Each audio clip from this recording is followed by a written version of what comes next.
boa noite a todos, sejam bem-vindos. Pode se sentar em nome de Jesus. Estamos aqui em mais uma reunião especial, onde Deus vai nos abençoar. E cada sexta-feira nós temos falado a respeito dos gigantes, né? Levando em consideração 1 Samuel 17:40, que diz lá que Davi desceu ao ribeiro e foi então pegar as pedras, né?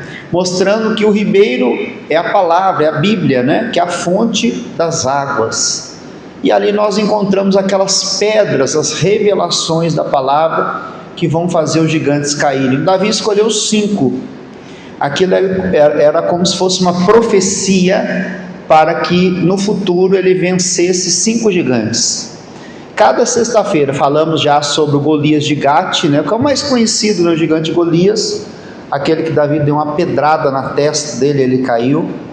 O segundo se chamava Isbi-Benob, e esse gigante, eu tenho falado que o Golias ele era o provocador, o afrontador. O Isbi-Benob era o oportunista. O Isbi-Benob ele viu Davi na batalha, cansado, ele quis matar o Davi na traição, né? E um dos soldados de Davi viu isso e o defendeu.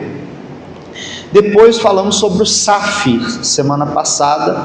O Saf quer dizer limiar, né? Início, mostrando que existem problemas, né? Que a pessoa começa, mas ela não continua e não termina. Tem pessoas que têm esse problema de começar tudo e não concluir nada, né? Tem a pessoa que está sempre começando na vida amorosa, começando na vida profissional, começando na igreja, por exemplo. Em muitas situações é porque há um mal que não deixa, que impede a pessoa de progredir.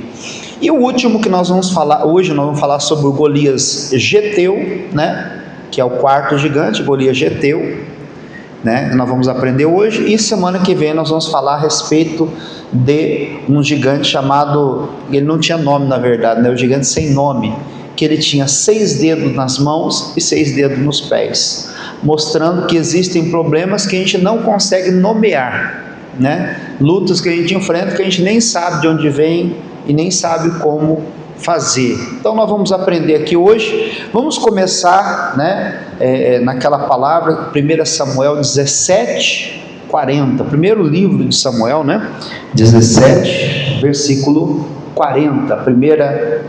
Primeiro Samuel, né? 17:40. Irmãos, e Deus ele se revela no detalhe. Por isso que é importante a gente prestar bem atenção no que Deus vai falar, porque é o detalhe que você pega as revelações, né? Então no 17:40 fala a seguinte coisa, veja só, 17:40, o que diz a palavra? E tomou o seu cajado na mão e escolheu para si 5 seixos do ribeiro e pô-los no alforje de pastor que trazia, a saber, no surrão, e lançou mão da sua funda e se chegou ao filisteu. Então, primeiro detalhe que eu já falei isso aqui, irmãos, tomou o cajado na mão. Davi era pastor, depois se tornou rei. Mas até que isso acontecesse, esse cajado, irmãos, ele representa autoridade. Todo cristão, né, na sua área, no seu reinado, tem autoridade. Deus nos constituiu como reis e sacerdotes. Então nós temos um domínio, né? Então aonde você domina, você deve reinar. Qual é o seu domínio? Você já identificou? Pastor, meu domínio é a minha saúde, a minha família, meu casamento, meu trabalho, meu ministério. Então ali você deve assumir a sua autoridade. É como Davi fez.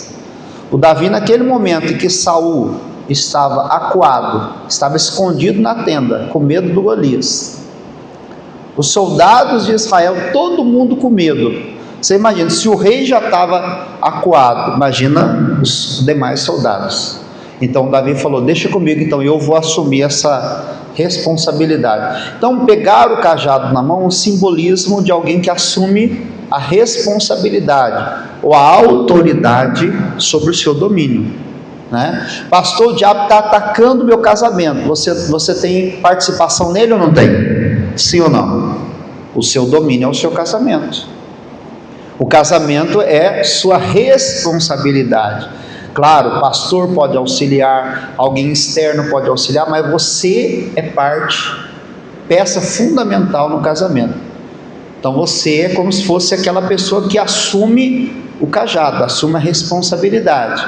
E diz o quê? E escolheu 5 seixos no ribeiro. Outro detalhe: escolher 5 seixos no ribeiro. Primeiro, nós temos que escolher o seixo, a pedra, né, que é a revelação da palavra.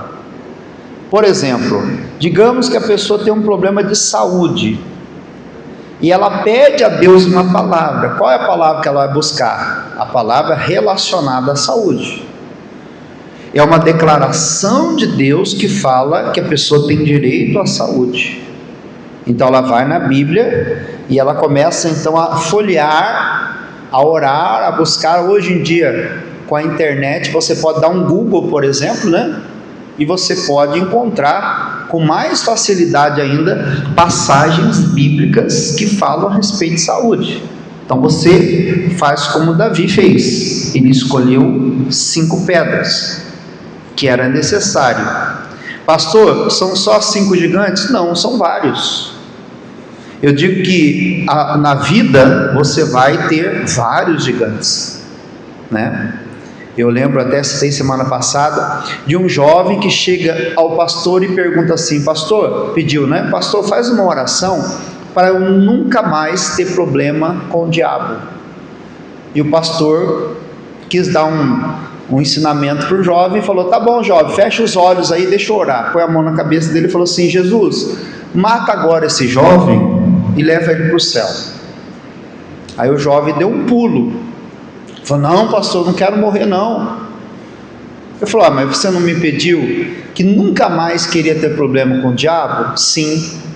Então a única forma de você nunca mais ter problema com o diabo é morrer e ir para o céu. Se você morrer para o inferno é que você vai ter um problema mesmo, né? E se você continuar vivendo aqui nessa terra, também você vai ter problemas com o diabo. Então, ao invés disso, o que nós devemos fazer? Nós devemos escolher as revelações, descer à presença de Deus e começar então a buscar no ribeiro, na Bíblia Sagrada, as pedras, os meios de você fazer o inimigo cair por terra. Então ele escolheu 5 seixos, 5 pedras lisas, que com o tempo aquelas pedras foram se alisando. Assim também, com o tempo, a palavra de Deus ela vai sendo preparada para aquele momento. Qual é o momento? Se o problema é de saúde, Deus tem uma palavra para aquele momento que você está vivendo. Se o problema é financeiro, Deus tem uma palavra para você, então, para a questão financeira, e assim por diante. E ele fez o que, pessoal? Pegou aquela palavra, colocou no alforje de pastor. Eu já expliquei que esse alforje é como se fosse uma bolsa. E aí ele dá uma informação, a saber, no surrão. Por que ele fala a saber? É uma informação que tem que se atentar para isso. É como se ele falasse: olha, a saber, deixa eu dar um detalhe, né? É importante, no surrão, numa parte adequada daquela bolsa. Por quê? Porque a palavra de Deus ela não pode ser guardada, por exemplo, na mente. Eu falo que se você andar pelas ruas aí, né, em meio de pessoas que estão desviadas, debruçadas nas drogas e tudo, na vida errada, você vai ver muita gente ali que conhece a Bíblia mais do que você. Você vai falar de Jesus, você vai pregar para alguém e a pessoa te dá um banho de Bíblia, pessoal. Por quê? Porque a Bíblia está aqui, na cabeça. Eu já falei até essa frase, né? Repita comigo: Bíblia na mente, informação. É informação. Então a informação, ter a informação é importante, sim ou não? Mas tem muita gente que vai para o inferno conhecendo a Bíblia de capa a capa. Tem muita gente que está viciado, está fumando crack e conhece a Bíblia mais do que a gente. Tem muita gente que está bebendo cachaça e conhece a Bíblia mais do que a gente. Tem muita gente cheia de demônio, o próprio diabo conhece a Bíblia mais do que a gente. Então, você tem a pedra, a revelação, tem entendimento, tem conhecimento histórico, bíblico, grego, hebraico, aramaico, inglês. Mas, se estiver no lugar inadequado, na mente só, não adianta muita coisa. A Bíblia na mente é uma informação. A saber, onde é que ela tem que estar? No coração. Repita comigo: Bíblia, palavra de Deus, no coração, produz fé. Então não adianta você ter a informação, é um passo importante, mas ela tem que ser armazenada no lugar adequado. Onde que a palavra tem que estar? No coração. O próprio salmista diz: escondi, Senhor, a tua palavra no meu coração para eu não pecar contra ti. Então, como que eu evito o pecado, o erro? É esconder a palavra onde? No coração. Então, a saber, no surrão, e lançou mão da funda e foi-se chegando ao filisteu. Então nós já conhecemos a história. Então ele pegou a funda, é como se fosse um estilingue, né? Por gaúcho, por exemplo, tem a tal da bolhadeira, né? A bolhadeira é mais ou menos parecida com a funda, né?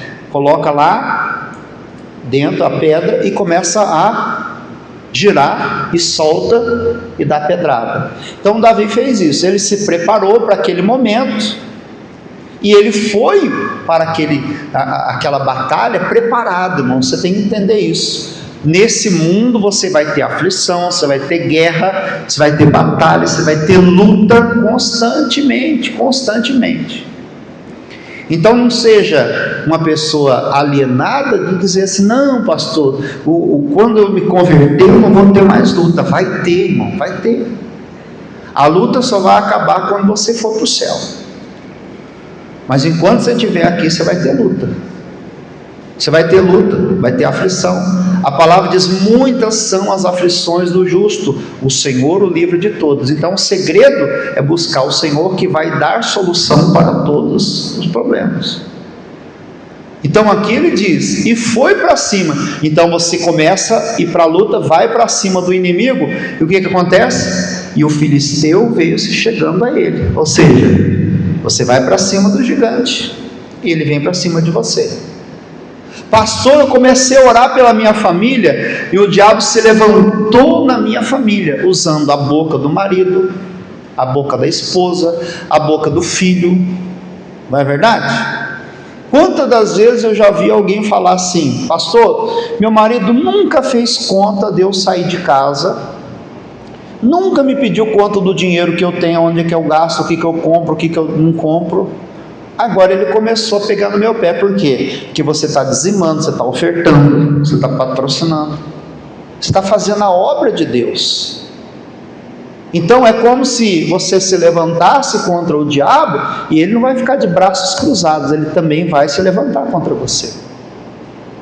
Ele vai tentar provar para você que o que você está fazendo não vai trazer efeito. Pelo contrário, eu começo a orar, parece que piora. Não piora. O diabo, ele faz questão de tentar provar para você que você não está tendo resultado. Mas pensa comigo, por que o diabo teria tanta preocupação em provar para você que a sua oração não está funcionando? Não é verdade? Se não tivesse, ele ficaria calado. Mas ele tenta provar: não ora não adianta orar não está dando certo. Ó, tá vendo? Está piorando. Não é que está piorando, eu falo que é como se ele estivesse na beira do precipício, agarrado numa raizinha de uma árvore, e se você der um peteleco nele, ele cai. Já está na beira do abismo, só falta o última bicuda que você vai dar nele. Amém ou não? Então o Davi fez o que? Tomou o cajado, escolheu os seixos, colocou no lugar adequado, no surrão. Para nós, você assume a autoridade, não é? Desce à presença de Deus, recolhe as promessas, as palavras de Deus a respeito daquele assunto que você está buscando, Guarda no coração, por quê? Porque tem coisas que você vai usar agora, e tem coisas que você vai usar no futuro. Antes eu era solteiro, mas eu ouvia, sendo solteiro, pregações sobre casamento. Hoje eu sou casado, e por guardar no coração aquelas palavras me ajudou e tem me ajudado. Sou pai, né? Quando meu filho casar, a possibilidade dele ter filhos, e eu terei netos. Então para aquele momento, Deus já fala, irmão, já adverte, Ele já dá pedra para a gente para o futuro. Então guarda. A palavra que você despreza hoje vai te faltar amanhã. Lembra, eu citei, né? Marta e Maria. Lembra que eu falei de Marta e Maria? A Marta estava ansiosa, fadigada, inquieta, e Maria estava aos pés de Jesus ouvindo a sua palavra. Quando Lázaro estava morto, fazia 4 dias, e Jesus chega lá no sepulcro, e Marta vem desesperada: Senhor, se o Senhor tivesse vindo antes, o meu irmão não teria morrido. Jesus fala o quê? Eu já não te falei que se creres verás a glória de Deus? Jesus falou: eu não falei? Falou, mas Marta ouviu? O que você me diz? O que você acha? Jesus falou ou não falou? Mas Marta ouviu? Então não significa que porque Marta não ouviu que Jesus não falou. Não significa que porque você não escutou a pregação, que Jesus já não falou com você. Tem muita coisa que nós estamos sofrendo hoje, padecendo, por não ter ouvido. Bem que eu deveria ter ouvido os conselhos da minha mãe. Bem que eu deveria ter ouvido os conselhos do meu pai, do pastor, não a opinião do pastor, mas as pregações que foram dadas. O que você desprezou ontem, pode te faltar hoje, pode te faltar amanhã. Então é necessário guardar no coração, e ir para cima do gigante, irmão, defender o seu território. Qual é o seu território? O seu reinado, o seu domínio, é tudo que você controla. É sua responsabilidade. O possível é você que faz, e o impossível quem faz? Deus só vai fazer o impossível a partir do momento que você fizer o possível. Vamos agora para a matéria 9. 2 Samuel 21:19 diz assim. Vamos lá? 2 Samuel 21. Faça como se Jesus estivesse pregando a palavra. 21:19 diz o quê? Houve mais outra peleja contra os filisteus em Gob. Você percebeu que houve outra batalha? Outra peleja. Então houveram outras antes, aconteceu naquele momento, e outras vieram, outras virão, e é uma luta, uma batalha constante. Outras pelejas, outras batalhas, né? Houve outra peleja contra os filisteus em Gob. E Elanã, filho de Jaré Oregim. Então os nomes são bem complexos, né, pessoal? Bem, aí, ó, se alguém tiver filho aí, uma sugestão para colocar um nome aí, né? Elanã, pessoa, Elanã, vem cá, né? Como é que é? Jaré Oregim, Jaré, vem cá, Jaré Oregim. O belemita feriu a quem, pessoal? Golias o geteu. Lá em 1 Samuel 17, a Bíblia fala sobre o Golias de Gate, certo ou não? Então esse aqui era Golias geteu, já é outro Golias, já é outro, né? Então diz aqui, onde estava, Golias geteu, de cuja lança era a haste como eixo de tecelão. Por que esse detalhe é importante? O Golias geteu, ele carregava uma lança com a haste de um tecelão. Essa lança possuía uma haste, ela possuía, né, como se fosse no anzol, né? O anzol tem aquelas como que eu posso dizer, aquelas lançazinhas, né? Para que quando enfia na boca do peixe e você tenta tirar, não sai mais, é para o peixe não fugir. Então essa lança, ela tinha um propósito. Qual que era o propósito? O Golias, ele vinha contra o inimigo, enfiava a lança na barriga do inimigo e puxava. Quando ele puxava as tripas, vamos falar bem de uma forma bem chula mesmo assim, para entender, né? Botava as tripas de fora. O que isso trazia, irmão? Vergonha. A intenção dele era não apenas matar, mas era também, além de matar, envergonhar. Por quê? Porque se o inimigo fosse envergonhado, por exemplo, ele ia lá, pegava lá um israelita, né, um filho de Deus, pegava, lutava na batalha, enfiava a lança na barriga de um filho de Deus, puxava, tirava as tripas de fora. Qual que era a intenção, irmãos? Era envergonhar não apenas a pessoa, mas o Deus que ela servia. Lembra do Golias de Gate? O que o Golias falava durante 40 dias? Não tem homem em Israel. Não tem homem. Vocês são todos, e começava a xingar, a afrontar. O que o Davi falou? Ninguém vai enfrentar esse incircunciso filisteu e tirar a afronta do Deus de Israel. Ou seja, o Davi falou assim, ele não está zombando do exército, ele está zombando de Deus.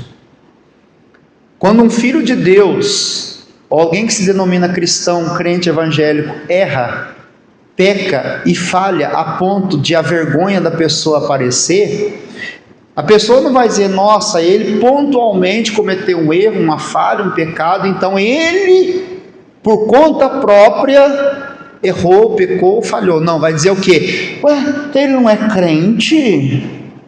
Ele não é evangélico? Ele não é da igreja? Ah, é por isso que eu não sou evangélico. Olha que coisa, né, pessoal? Não é por isso. Às vezes a pessoa não quer, porque ela não quer largar o adultério, ela não quer largar o vício, ela não quer largar o pecado, o prazer, ela não quer largar o erro, e como pretexto, o que ela fala? É por isso que eu não sou de igreja. Então o nome que vai ser lançado na lama, vamos assim dizer, não é o nome da pessoa pontualmente, não é o nome do Márcio. O Márcio, ele não presta. Não, quem não presta é o Deus dele. É o Deus dele que é descredibilizado. É o Deus daquela pessoa. Então, por isso que eu tenho que vencer esse gigante, o Golias, geteu, além de outros, né? Por que eu tenho que vencer esse gigante? E impedir que ele me exponha, me envergonhe. Por quê? Porque a vergonha de um cristão, a humilhação de um cristão, na verdade, vai, né, expor e envergonhar o nome de Jesus. Então as pessoas não falam, o que sai no jornal, não é fulano de tal, não é o CPF, é o CNPJ, né? Não é a pessoa, é a instituição. Quando acontece, pastor evangélico faz tal coisa errada. Para quê? Para que a reação seja, o evangelho não presta. Aí joga todo mundo no bojo, né? Ah, tá vendo? Evangélico é tudo sem vergonha, é tudo ladrão, é tudo bandido, é tudo, né? Quer dizer, já não, ninguém mais presta por causa do erro de um só. É o Golias geteu. A intenção é envergonhar, zombar e escarnecer. É como se Satanás usasse uma pessoa para falar para Deus, está vendo, Deus? Aí, ó, a sua criação aí. Aí, ó. Para que todos digam, né? Deus não vale. Seguir a Deus não vale. Eu lembro de um rapaz, como eu falei, que ele se converteu, né? E aí mudou, né? Ele era um homem, né? Que usava, né, as roupas e tinha uns trejeitos femininos. Se converteu, voltou ao estágio como assim Deus o criou, né? Hoje usa terno, prega, tudo. E aí as pessoas colocam no comentário do vídeo dele assim: ah, eu estou esperando na hora que a fulana vai voltar. A fulana daqui a pouco vai aparecer. Ou seja, a pessoa está torcendo para quê? Para que a vergonha, para que o evangelho seja descredibilizado, para que o evangelho transformador não seja capaz de transformar, não seja capaz de definitivamente fazer com que a pessoa se converta a ponto de ser de Deus para sempre. Então, é necessário, preste atenção, veja só, houve mais outra peleja contra os filisteus em Gobe. Então haverão pelejas. Os filisteus eram ferrenhos inimigos. Era aquele que toda hora estava ali, e derrotava, mas nós vamos vencer, e derrotava de novo, perdia toda hora para o povo de Deus, mas ele estava sempre ali. É aquele inimigo que não desiste, uma hora ou outra ele vai cair. E diz assim: e Elanã, filho de Jaré, Oregim, o belemita, feriu a quem? Feriu quem? No caso aqui, feriu, matou. Pastor, então, isso que o senhor está falando aí perde toda, o sentido, porque o senhor não falou que o Davi pegou 5 seixos? Então, no caso, o Davi teria que ter matado os 5 gigantes, mas pelas mãos desses homens, o Davi foi honrado. É o povo de Davi, é o exército de Davi. Então, através das mãos de Elanã, o Davi foi exaltado. Para nós hoje, Deus vai ser glorificado e não envergonhado através da sua vida. Então por isso você tem que ser curado, você tem que ser liberto e permanecer, você tem que prosperar, você tem que vencer na vida. Sabe por quê? Porque do contrário da pessoa que quando você perde, ela zomba do nome do Senhor Jesus, quando você vence, você e as pessoas vão dizer: toda honra e toda glória seja dada a quem? Ao nome do Senhor. Então olha a responsabilidade. Pelas mãos de Elanã, Davi, o povo de Davi, o exército de Davi, o Deus que Davi serve, foi exaltado. Se você fracassar, se você perder, você vai então fazer com que as pessoas tenham motivo de escarnecer, não só de você, na verdade nem de você eles vão falar, mas do Deus que você serve. O Golias geteu vai pegar novamente, com a permissão da palavra, botar suas tripas de fora, expor a sua vergonha, expor a sua nudez, expor os seus erros, com a intenção de quê? Descredibilizar o evangelho, envergonhar e zombar de Deus, cuja lança era como a haste de um tecelão. Então, meu amigo, meu irmão, você tem a missão de vencer, não apenas para que você seja um vencedor para a sua glória, não, mas para a glória e louvor do nome de Jesus. Amém? Olha a responsabilidade que nós temos. A responsabilidade de não permitir que o incircunciso filisteu zombe do nome do Senhor. Amém, meus irmãos? Diga graças a Deus. Isso. Coloque a mão sobre o teu coração, feche os seus olhos. Pai, em nome do teu Filho amado, o Senhor Jesus, neste momento eu peço que, muito mais do que as minhas palavras, mas as suas possam entrar agora como uma flecha em cada coração.